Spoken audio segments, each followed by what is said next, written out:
Beberapa waktu lalu, sejumlah orang berseragam menyerupai aparatur sipil negara masuk kerja ke organisasi perangkat daerah pemerintah Kabupaten Gresik, Jawa Timur. Mereka yang membawa fotokopi surat keputusan tahun 2024 yang dilegalisir diduga menjadi korban penipuan rekrutmen ASN. Adanya kasus ini menunjukkan bahwa ASN menjadi pekerjaan yang banyak diburu masyarakat. Guru Besar Sosiologi Fakultas Ilmu Sosial dan Ilmu Politik Universitas Airlangga Surabaya, Profesor Bagong Suyanto mengatakan, hal ini karena konstruksi masyarakat yang lebih mementingkan stabilitas daripada kemakmuran sesaat. Pengalaman efisiensi selama beberapa tahun terakhir menunjukkan pekerjaan di sektor swasta fluktuatif, rentan, dan kadang dengan cepat kolaps.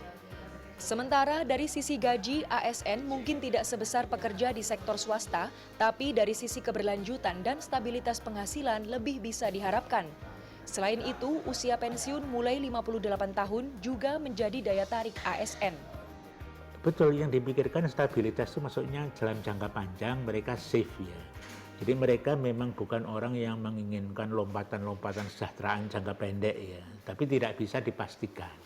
Jadi mereka berharap menjadi ASN itu dalam jangka panjang mereka hidupnya bisa stabil.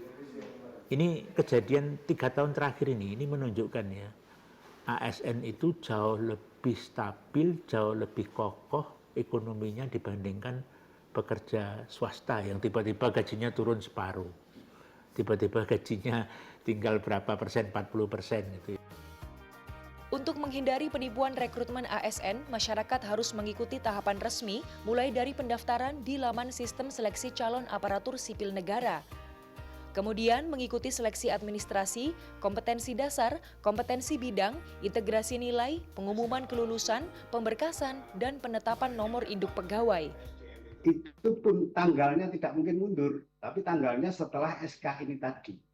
Jadi setelah SK, terus SPMT, setelah itu penghadapan kepada OPD. Nah, di OPD sendiri ketika ada suatu katakanlah ada perpindahan pegawai atau ASN baru, kita kirimin surat terlebih dahulu.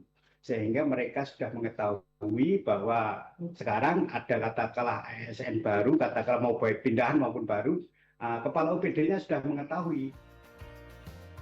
Penipuan rekrutmen ASN bisa terjadi karena seseorang terlalu ambisius dan terburu-buru mendapatkan pekerjaan hingga terlena dan tidak mengontrol risikonya. Di sisi lain, iklim kompetisi calon ASN makin ketat dan birokrasi yang modern serta rasional ternyata tidak steril dari upaya jalan pintas. Masyarakat disarankan makin kritis dengan modus penipuan oknum yang mencari uang dengan cara curang. Sementara jalan pintas seperti ini akan merusak citra birokrasi karena seseorang yang lolos bukanlah yang terpilih karena kompetensi. Sehingga kualitas birokrasi tidak akan mengalami perbaikan yang signifikan. Padahal pasokan sumber daya manusia yang baru harusnya lebih kompeten dibandingkan SDM generasi lama. Kanzata Marindora, Andreas Wicaksono, Surabaya, Jawa Timur.